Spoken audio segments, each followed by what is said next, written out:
I've never done this before, and I'm bad. Yeah. Have you tried the barbecue? It's pretty good. No, smothered food is my love language. Just want to play devil's advocate, though. 80s hair metal, and it says, "Do you really, really want to taste it?" That's what it. Do you want to taste it?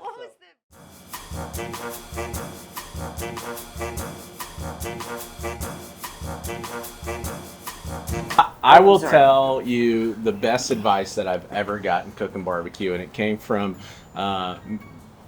one of the goats of competition barbecue, Darren Worth with Iowa Smoky D's, and he told me one time, he was like, you know, Joe, you're really, really close, but this is the advice I'm going to give you. He's like, cook something till you think it's done, and then cook it 30 minutes to an hour longer, and then you'll probably be a little better, right? Because I think as amateurs or backyard cooks or whatever you're talking about, the one thing that they don't know about is what the texture's supposed to be, right? Mm-hmm. What's that doneness really feel like?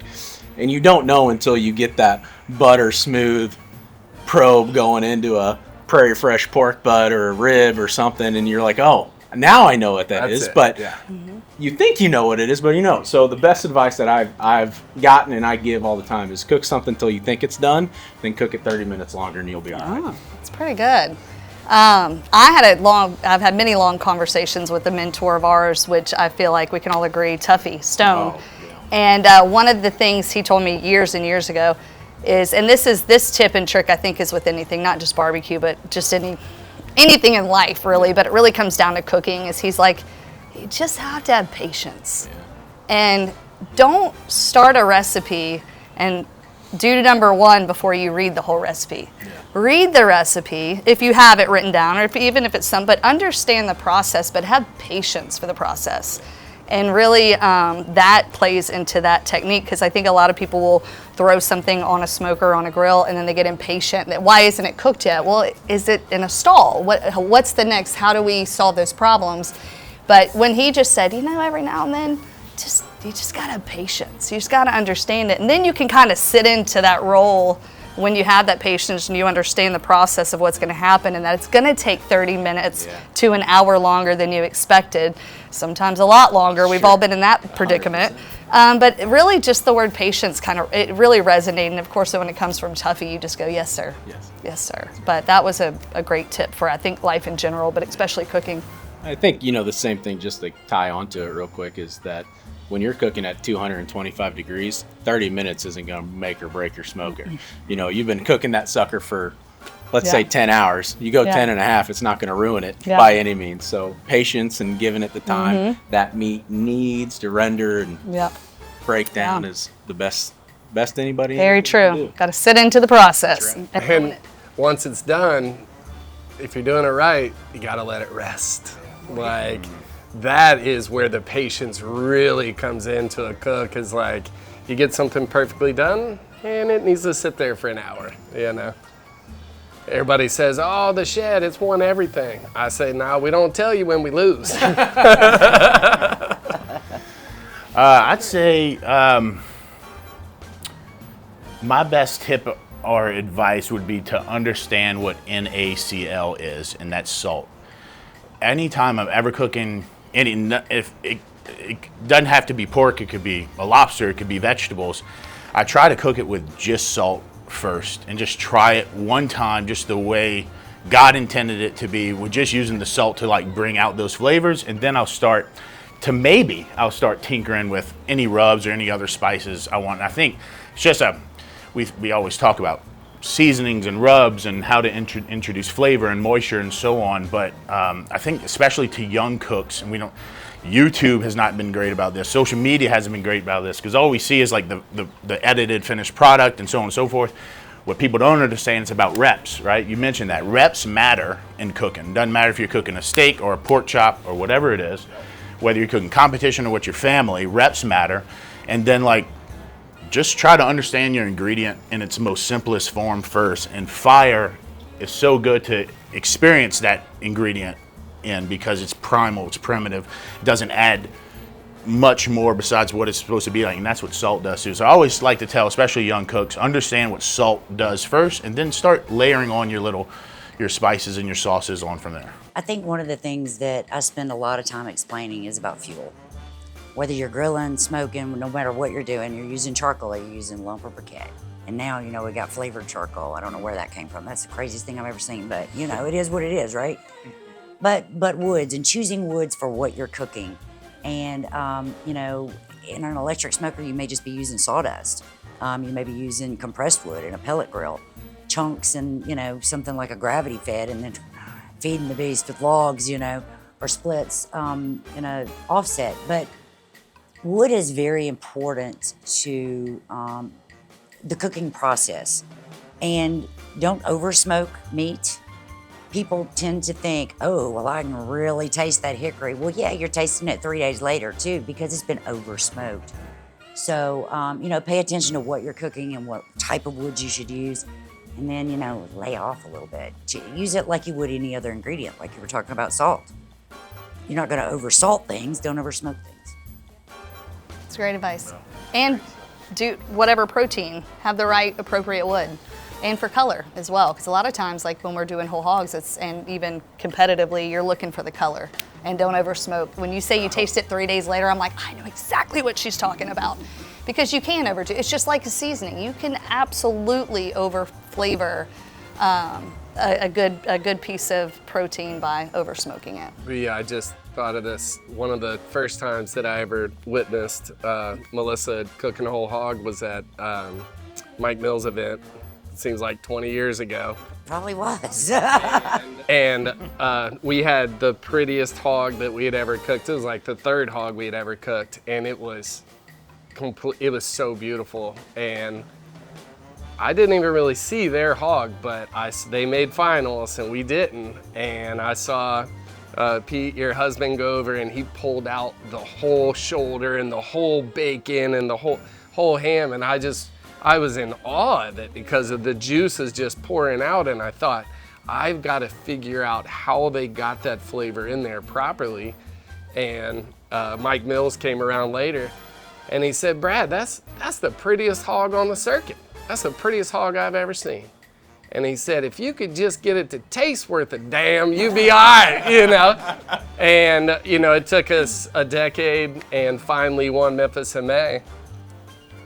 Well, I have there he was, standing there. Story to tell you about that. And I don't know if I ever told you this either, but I didn't even think about it until you were talking about Mike Mills and the hog. But my first Big Apple block party, I was 3 months into the blue smoke job. Again, thrown into it, didn't know what I was doing, and so on and so forth. But they may have had, I don't know, 4 or 5 Big Apple block parties after this. But this was the first year I did, and this is when I met you. And you probably don't remember this. And talking about cocky, right? But I don't remember if it was the line or maybe because I was a pitmaster at the time, I got kind of behind the line and got to hang out with you. But no, honey, you paid for that.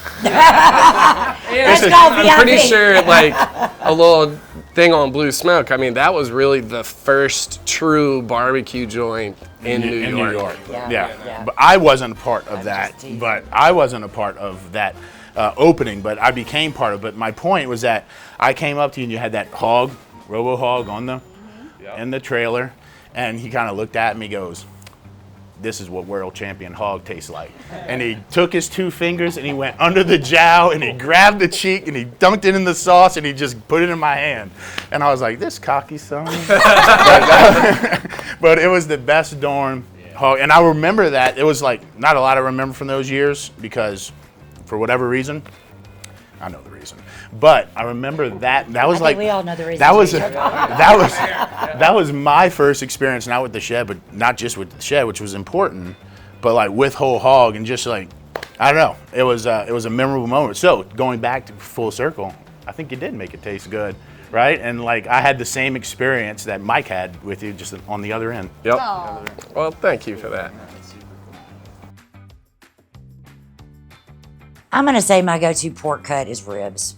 There's just something about having, especially something with a handle, so you can eat, like cave lady style or whatever. But I don't know, that meat is so thin, and it's great cooking whole hogs because they tend to hang out a while. Right. They'll hang out, but ribs are pretty fickle. you've got a certain window when they're perfect. And that's why at the restaurant we cook so many batches a day, just to make sure that, you know, we're not, our reputation with our ribs has to be consistent. And so whether I'm cooking or eating barbecue, you know, you can put so much flavor in such a thin piece of meat too. And I like my ribs muddy. So, you know, there's just so much flavor. You know what muddy is? No, Muddy. I was thinking, what like, is muddy? Okay. with it. We're from about the same place because Mississippi, Louisiana. So when we made mud pies, we used dirt and water. So what I started doing was I'd put sauce on, and then I'd sprinkle rub over the top because that had to taste better, right? Well, it does. Who would have thought? Same thing at the Shed. We call them muddy. Yeah. Yeah, for sure. I'm going, my favorite cut of the Prairie Fresh pork is also the ribs. I like a baby back rib sandwich with a coleslaw topper, especially, you know, getting like the last 2 ribs off of the rack and taking them off the bone, putting them on a toasted bun with the sauce and a little more seasoning, coleslaw on the top. It's just something about that bite and the tenderness of the pork, and you can get so much flavor. So that's an O-rib. On the, yeah. Exactly. Yeah. Gotcha. I would have to say my favorite pork cut is a tenderloin. It's just a pork tenderloin. It's a quicker cook, and in the last few years of raising sweet babies, it's about quick cooks. That's right. I love a baby back rib. I love a spare rib. I love anything pork, really, but it's versatile and it's a quick cook, and I would say that was probably my go-to. My like, let's do a good dinner. Let's grill some pork tonight. But I'm not going to turn down a double bone-in pork chop either. Yeah, I was gonna say. Not going to turn down that. But yeah, just a tenderloin. You know, for me, coming more from the competition side of barbecue, I'm not going to say competition cooks created this cut, but I love the pork butt first and foremost. But as competition grew and got more popular, we created a cut called the pork collar, which is just that top half of the pork butt, which has the money muscle and the tubes in it. And in my opinion, maybe the most versatile piece of meat on the whole pig. Like, you can do so much with it. You can render it, it could taste like bacon. You can cook it as a pork steak. You can slice it into a chop. You can slow cook it and pull it. There's so many things you can do with it. But on the competition side, we take that beautiful marbled money muscle side and we slice it into medallions. And I know, it's so good. my favorite bite of food in anything, and this is all animals included, is pork and salt. Like, the rendered pork fat with a little bit of salt, by far, is maybe the best. I'm getting chills thinking about it. Maybe that's because I'm fat, but I wonder how I got here, guys. You know what I mean? But at the end of the day, just a perfectly rendered crispy pork fat with some salt on it, that changes lives. Yeah. And that's what we all try to do at our restaurants. You know, we try to, somebody takes that bite of food and that's what brings them back. It changed their lives. And every time they think about going through Memphis, they're thinking about your ribs, or when you were at Blue Smoke, they're thinking about what you were cooking there. And same thing with pork at the Shed, you know, and hopefully it slaps. They're thinking about our ribs. I think our ribs are better than everybody else's in Kansas City. They're slapping. They're slapping. But we definitely do our ribs different than everybody else. We do we take our Prairie Fresh ribs and we cook them kind of competition style. We put them on the smoker for a little bit of time. We wrap them with brown sugar and honey upside down. We take them, we pour that pork juice right back over the top of them, and I think the Lord intended those ribs to be wrapped with brown sugar and honey on them. I don't know why, but I'm pretty sure that's what they were meant to be. But at the end of the day, we They're try our best to delicious. get that bite of food. Your ribs are phenomenal. They're delicious. It's hard for me not to go with baby back ribs because I just have. I didn't grow up in a big barbecue culture in South Louisiana, but my papa, my mom's father, in Franklinton, Louisiana, right on the border of Mississippi and Louisiana, just north of Lake Pontchartrain, he always made ribs, and I have just fond memories. It's still what I prefer to cook. If I'm putting just a couple things on the smoker, on the grill, I'm cooking ribs. My favorite thing to eat, but if I'm gonna go with my all-around favorite, it has to be a double bone or a bone-in chop because I get a little bit of both worlds. I can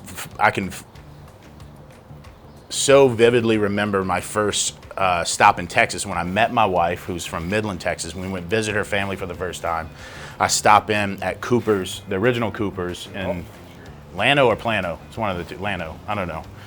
Original Cooper's, and they just stuck that pork chop with that big old long fork and dunked it in that juice and sliced it right there. And I was like, that's cool. I want a piece of that. But I also grew up around folks frying pork chops for sandwiches and smothering them in cabbage like I had growing up. And so versatility wise, I don't mind a pork chop that's been cooked till it's falling apart, especially if it's in a cabbage or in some type of like liquid like that. But I can also get a nice 1.5 to 2 inch cut, cook it medium or brine it and cook it medium and add my little touches from there. So I just feel like it can take a lot more versatility and feels still luxurious too to eat a cut slice into a pork chop with a steak knife, in my opinion. And I mean, for presentation, does anything look better than a crown roast? No. Amen to that. No.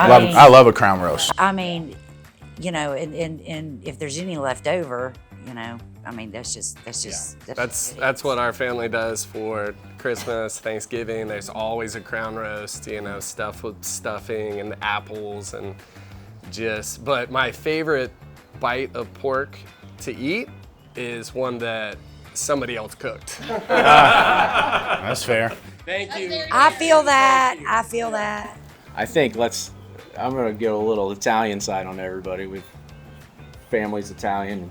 There's nothing better than a pounded out loin with some breading on it, pan fried in a skillet with some Mama Sugu on it. Come on. Maybe throw a little cheese on top, a little Parmesan or provolone.